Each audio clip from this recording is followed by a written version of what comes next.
ประตูสีผาพี่น้องไปทางนี้นี่เลยลงไปห้ามกเท่านั้นเลยนี่ดูมันก็จะเป็นเฮือนของลุงที่เขาไปมือนั้นเลยลุงพันไปกินลาบตอนมือนั้นนั่นเองลาบซีมือนั้นนี่เดี๋ยวประตูสีผาพี่น้องไปตามทางนี้เลยแหละพี่น้องไปจอดลึกตามทางนี้ไปเลย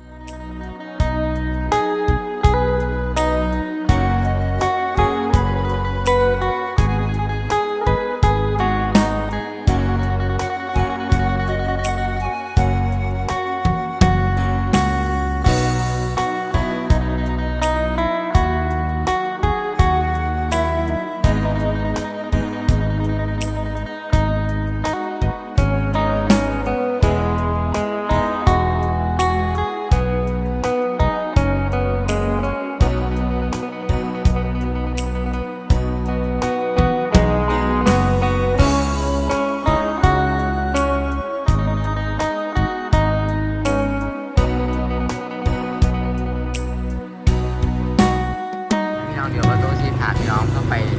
ในหมู่บ้านกันเลยเดี๋ยวนี้เข้าไปในหมู่บ้านบ้านนาทางกันเลยพี่น้องว่าสิเป็นยังไง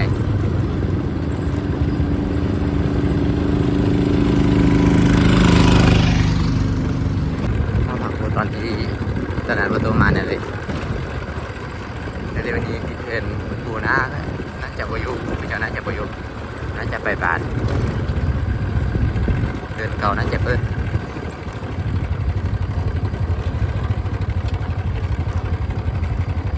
น้ำบอลมือน่าจะได้อยู่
สบายดีพ่อแม่พี่น้องเดี๋ยวนี้นั้นบอโต้ก็กำลังเตรียมตัวไปบ้านนาทางพี่น้องบ้านนาทางเดี๋ยวบอโต้สิพาพี่น้องไปเบิ้งระหว่างทางไปบ้านเกี้ยวนะทางบรรยากาศในฤดูฝนว่าสิเป็นแบบใดนะพี่น้องนะว่าสิเป็นแบบใดนั่นก็เราท้าไปเบิ้งกันเดี๋ยวนี้นั้นบอโต้ก็เตรียมตัวแล้วเป็นบรรยากาศตอนเช้าบรรยากาศตอนเช้าอยู่ที่บ้านจอมดอยให้เรือเดี๋ยวบอโต้สิเดินทางไปกันเลยอาจจะใช้รถจักรคันนี้ไปเป็นยังไงใช้รถจักรเก่าคันนี้ไปลองไปเบิ้งว่าสีฮอดหรือบ่โตกับไปตัวคนเดียวพี่น้องวันนี้เราเพิ่นบ่ได้ไปนำบ่โตไปตัวคนเดียวว่าสิไปได้ฮอดบ้านนาทางหรือบ่เดี๋ยวเป็นใดๆก็เราท้าติดตามรับชมไปเบิ้งกันเด้อพี่น้องว่าสิเป็นแบบใดระหว่างการเดินทางของเฮาเดี๋ยวเป็นใดๆก็เราท้าเลยครับติดตามไปรับชมไปเบิ้งกันพี่น้อง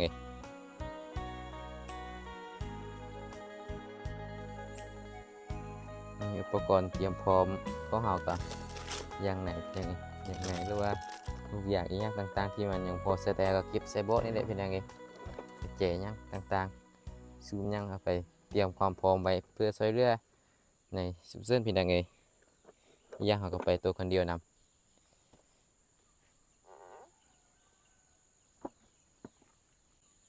รถจักรในประตูก็พอเฮ็ดเป็นดำเล็กดำน้อยอยู่เป็นยังไงเปลี่ยนเบรกเปลี่ยนยางหรือว่าเปลี่ยนหัวเทียนยังคอยบิวยังบ่ตัวก็เห็ดเปลี่ยนอยู่ถ้าจบเลยเข้าไปบ่ตัวเห็ดบ่เปลี่ยนเถอะพาจากจังสีนี้บ่ตัวอย่างเห็ดบ่ทันเปลี่ยนเถอะเพราะว่าบ่ตัวก็บ่ได้ไปเรียนอยู่ไสมามีแต่ความรู้เล็กๆน้อยๆรอบตัวซื่อๆถ้าเรียนระบบไฟหรือว่าไปพาจากนี้บ่ตัวอย่างเห็ดบ่ทันใดเถอะเดี๋ยวเป็นใดๆนั่นก็เราท้าติดตามชมไปเบิ่งนำกันเด้อพี่น้องว่าสิเป็นแบบใดนั่นก็เราท้าไปเบิ่งนำกันว่ามันจะสวยงามขนาดใดนั่นก็ติดตามรับชมไปเบิ่งนำกันสำหรับเดี๋ยวประตูด้านนี้ปุ๊บไปแล้วพี่น้องมาเคยไปเดี๋ยว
ร้านบางบุงเก้าแล้วพี่น้องมาร้านบางบุงเก้าส่วนเข้าอีเวียนนะกันแล้วดูนี้ไปยี่บ้านกับหน่อยเดือนไป5 วันเที่ยวแล้วทางนี้ใช้เวลาอยู่ประมาณชั่วโมงกว่าพี่น้องชั่วโมงไปก็อาจจะหมดได้แล้วคือว่าส้มที่โบโตไปมื้อนี้ก็เห็นว่าบรรยากาศดีพี่น้องบรรยากาศดียังมื้อนั้นโบโตไปห้างของผมเนี่ยไปนี่เห็นจะมีหมอกลุ่มไปพี่น้องเห็นมีหมอกลุ่มตามสั้นผู้ไปคือสิบรรยากาศคือสิเย็นเองพี่น้องมื้อนี้โบโตก็สิพาพี่น้องไปเจาะลึกเบิ่งทางนั้นแล้วจะเป็นอย่างไรนะพี่น้องสิเป็นแบบใดนั่นก็สวยงามขนาดใดนั่นก็เราถ้าติดตามรับชมไปเบิ่งกันเด้อพี่น้องสิเป็นแบบใดนี่บ้านบางบุงก็อยู่ที่นี่เลย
นี่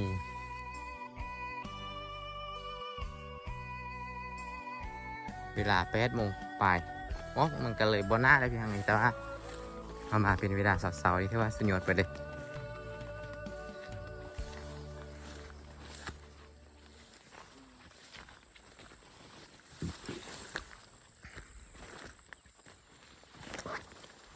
เดี๋ยวมาโตสีพาพี่น้องไปทางนี้เลยไปห้ามมอกเท่านั้นเลยมีรูปมันก็จะเป็นเหือนของลุงที่เขาไปเมื่อนั้นเลยลุงพันไปกินลาบตอนเมื่อนั้นนั่นเองลาบซีเมื่อนั้นนี่เดี๋ยวพอตัวชีปลาพี่น้องไปตามทางนี้เลยแหละพี่น้องเองไปจอดลึกตามทางนี้ไปเลยเดี๋ยว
เดี๋ยวทีละไงไปเดี๋ยวจันไปต่ออีกก่อน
โต้พาพี่น้องมาฮอตแต่บอนนี้ยังไงเดี๋ยวมื้อนี้นั้นบอโต้ก็สิพาพี่น้องลงไปต่อทางนี้กันเลยเดี๋ยวนี้ไปก็ลงไปพูดตัวนี้ก็จะเตรียมลงพูดแล้วพี่น้องเองอาจจะเตรียมลงพูสร้างตัวนี้ก็ได้ลงไปห้าห้วยแล้วก็ไปตามทุ่งนาพี่น้องเองบรรยากาศก็ชีวิตใดๆก็ทักกันพี่น้องเองว่ามันจะเป็นแนวใดตอนที่ประตูพาพี่น้องไปกับไอ้เพื่อนนั้นเป็นช่วงฤดูหนาวพี่น้องเองฤดูหนาวเดือน12หรือว่าเดือนนึงนี่แหละพี่น้องแต่ว่าเดือนนี้เป็นเดือนพุธแล้วเดี๋ยวประตูสิพาพี่น้องไปอีกว่าจะเป็นอย่างไรพี่น้องเอง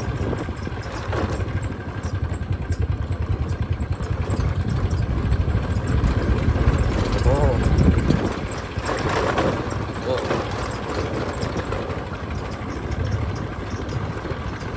ผู้ก็จะอย่างประทันแต่แท้หน้าเดินทางนี้เดี๋ยวจอดดินนิดนึงก่อนจอดที่เดี๋ยวค่อยลงไป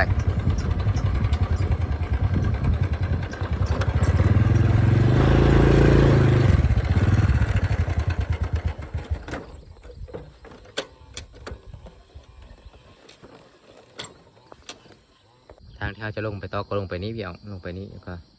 ออมลงไปห้าห้วยไปเลยห้วยตะนันไปเลยลงไปห้าทุ่งนาโอ้บางบอนเขาจะเอากระไทยแล้วพี่น้องเองบางบอนกระไทยแล้วบางบอนก็ยังเดี๋ยวเขาสิไปเบิ้งนำกันอยู่ว่าทางล้างบานนี่จะนายกว้างพี่น้องเองกว้างขนาดเลยแต่ว่าอยู่หัวบานนี่บุคคลเท่าปันใดเดี๋ยวประตูสีผาพี่น้องลงไปเบิ้งนำกันว่าจะเป็นแบบใดตัดภาพมาอีกทีก็มาฮอดห้วยเด้อพี่น้องเองน้ำกระไส้เย็นขนาดเลยน้ำไส้เย็นน้ำตัวนี้ลงไปให้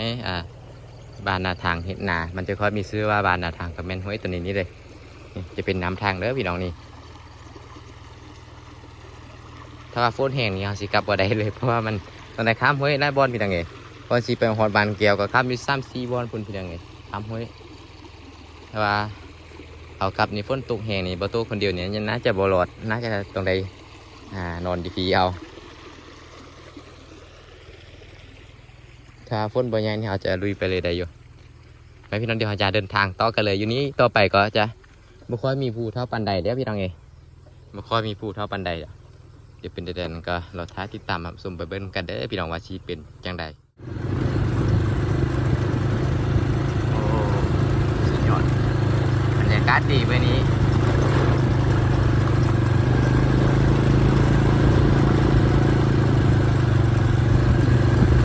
ทางนั้นก็จะเป็นตาไปอย่างสันเลยปกติทางนั้นประตูก็มักไปหาโตคือกันเด้อเดี๋ยวมีโอกาสแล้วประตูก็สิพาพี่น้องไปทางที่เดี๋ยวก่อนที่ทางเด็กไปนอนปลาใช้ชีวิตอยู่ในปลาเอาตัวรอดอยู่ในปลาจักประมาณคืนหนึ่ง2 คืนก่อน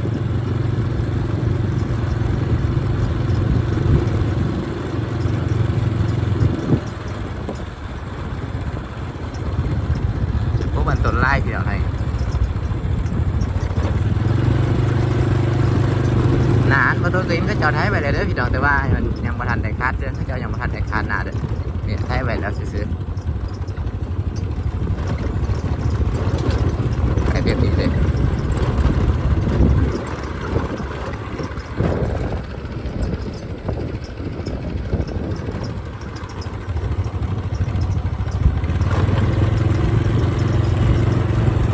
ไกลเขาไกลเขาผูกตัวนั้นเลยแล้วไกลจะเข้าพลาดตัวนั้นเลยแล้วดูในทางไปก็ประมาณ30 นาทีก็น่าจะหอดได้พี่น้องเองพลาดตัวนั้นเดี๋ยวว่าตัวชีพาพี่น้องไปเบิ่งไกลๆว่าจะเป็นจังใดพี่น้องเนาะ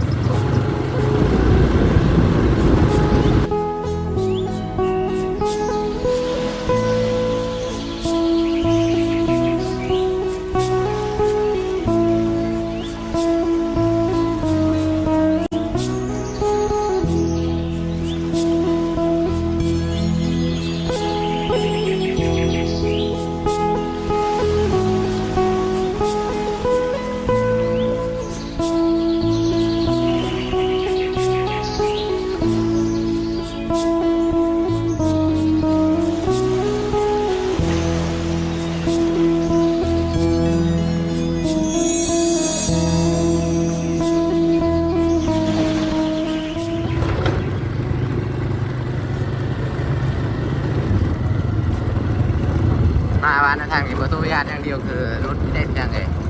ถ้าเจ้าจังหวัดได้รถเว็บใช่ป่ะ พวกก็คือบ้านเฮาถ้าปันใดพี่น้องเอ้ยบ้านเฮานี่ตอนเฮาไปนี่บนเมืองเรานี่จะไปทางนั้นนี่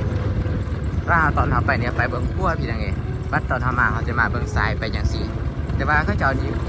ไปแบบไปทางใดก็ได้ก็ไปเบิ่งตัวก็อย่างยานอยู่มาเท่าใดเพราะว่าจะเป็นรถซิ่งหรือรถจักรก็เป็นนั้นหมดเลยมันตัวก็ยานอยู่เนี่ยเอาไปตามทางเขาแต่ว่าเขาเจ้าบ่แม่นเขาเจ้าไปทางใดก็ไปได้หมดอยู่หน้าเขาเจ้าก็แท้มาจังซี่เลย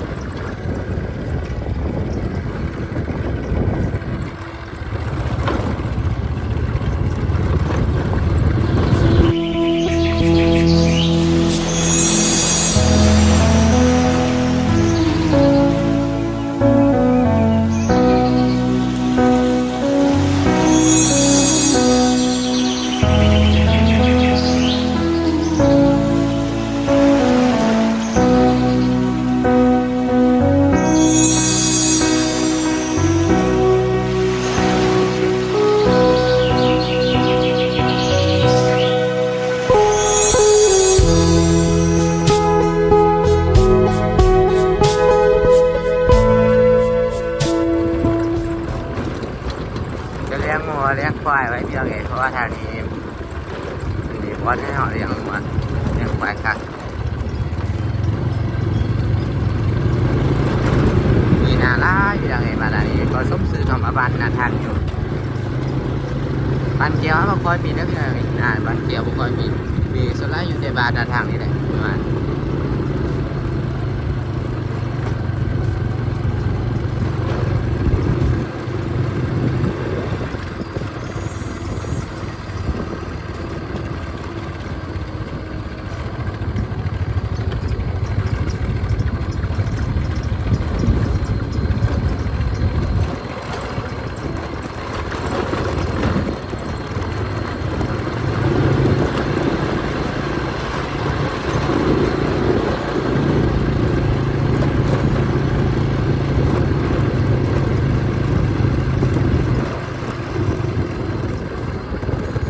ต้นใหญ่ๆนี่ก็เป็นต้นทึกแต่ว่า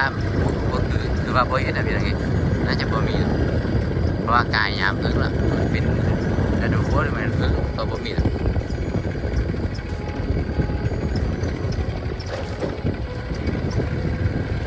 เดี๋ยวฮอนยามันมามันน่าจะมาอยู่ยามันมามันน่าจะมาเกาอยู่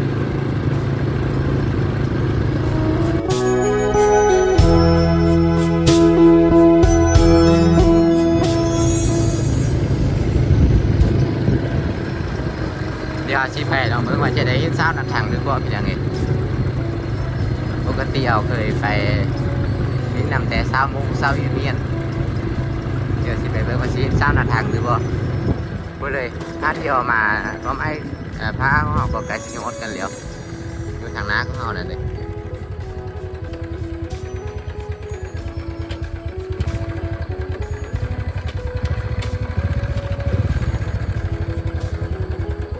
ไกลสิฮอดบ้านนาทางกันเลยเด้อพี่น้องบ้านนาทางนี่ยังไปก็เห็นละประมาณ15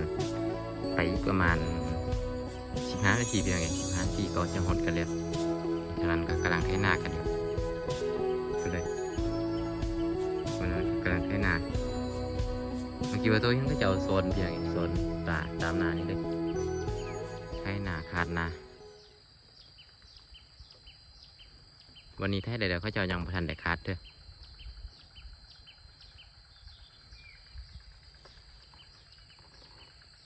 ให้พี่น้องเดี๋ยวประตูสีผาพี่น้องเดินทางต่ออีกก้อนเป็นยังไงก็แกซีออนในหมู่บ้านของเขาเจ้ากันเลยให้พี่น้องเดี๋ยวประตูสีผาพี่น้องเข้าไปในหมู่บ้านกันเลยเดี๋ยวไงเข้าไปในหมู่บ้านบ้านนาทางกันเลยพี่น้องว่าสิเป็นยังไง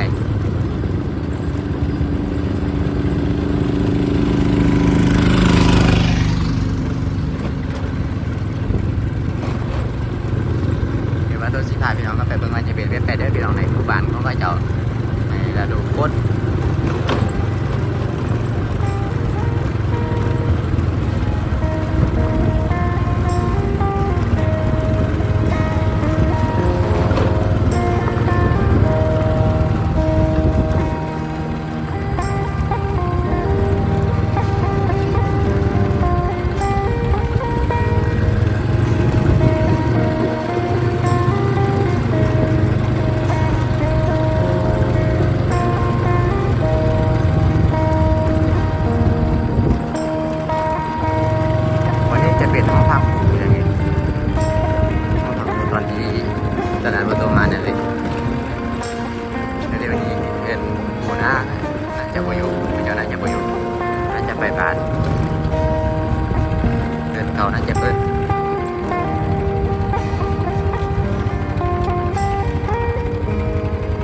ามบอลหน่วยนั่นจะได้อยู่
ก็ไปนี่ก็จะเป็นบ้านแก้วเลยนะพี่น้องเอง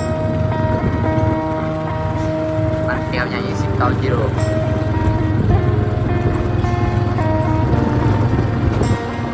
โอ้บรรยากาศบรรยากาศในฤดูฝนก็ประมาณนี้เลยพี่น้องเองบรรยากาศธรรมชาติในฤดูฝนมีหน้าทางนี้ก็กว้างขนาดเลยก็สมชื่อคำว่าบ้านนาทางนี้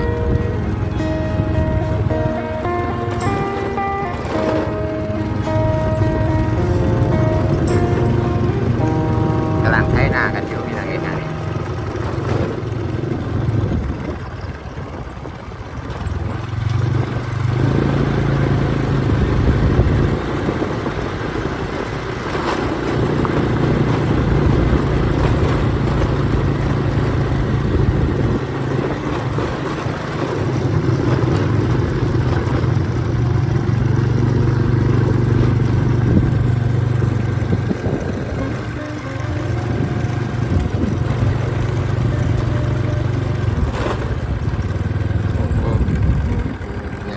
ก็ยาวกับประมาณนี้เลย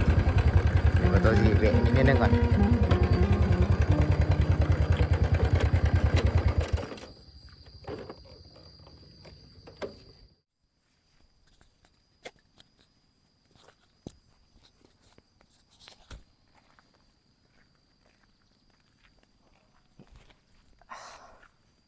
โอเคพี่น้องเรียวๆบอโต้ก็พาพี่น้องมาฮอตที่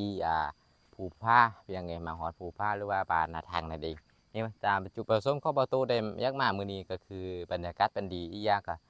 อยากพาพี่น้องมาเที่ยวชมเบื้องบรรยากาศทางนี้นำทางนี้นั้นมันก็บรรยากาศดีพี่น้องเองมือนี้บรรยากาศดีวิวภูผ้าธรรมชาติก็แจ้งซีเลยนี่เลยจุดประสงค์ที่บอโต้ยักมาก็ยักมาเบื้องผ้าเท่านี้พี่น้องเอง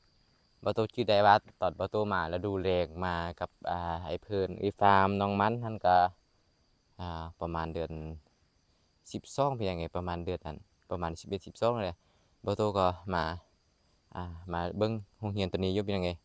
มาลิ้นโรงเรียนตัวนี้อยู่แล้วก็บอโต้จะได้ว่าเท่านี้มันมีภูผาไล่เป็นยังไงอยู่นี้ลงไปนี้จะมีภูผาไล่กันเลยเดี๋ยวบอโต้ก็อยากพาพี่น้องมาเที่ยวชมเบิ้งภูผาตามเท่านี้นำเพราะว่าตอนนั้นบอโต้มาเป็นฤดูแล้งมันก็บ่ค่อยงามเท่าปันใดเป็นยังไงแต่ว่ามันก็คักอยู่แต่ว่ามื้อนี้นั้นบอโต้คิดว่าเท่านี้มีวิวธรรมชาติงามเป็นยังไงที่สวยงามเที่ยวงามคือทางนี้เลยแล้วประตูอยากพาพี่น้องมาจุดประสงค์ของประตูก็มาในมื้อนี้ก็ประมาณนี้เลยโอเคนะพี่น้องสำหรับในคลิปวิดีโอนี้ก็ประตูก็ต้องขอตัวอำลาพระจักรเด้อพี่ยังไงสำหรับในมื้อนี้นั้นประตูก็พาพี่น้องมาลิ้นเที่ยวทางนี้เล็กน้อยพี่ยังไงเป็นคลิปเล็กน้อยที่มาฟังมาตอนให้พี่น้องได้ครับเบิ้งครับชมนำกันเดี๋ยวเป็นเรื่องก็เอาไว้เจอกันมื้อไหม EP นะพี่ยังไง EP นะประตูก็สิพาพี่น้องลงไปโต๊ะที่บ้านเกลียวพี่ยังไงลงไปโต๊ะที่บ้านเกลียวเดี๋ยวเป็นเรื่องก็เจอกัน EP นะพี่น้องสำหรับมื้อนี้นะสบายดีเด้อพี่น้องสำหรับมื้อนี้นะสบายดี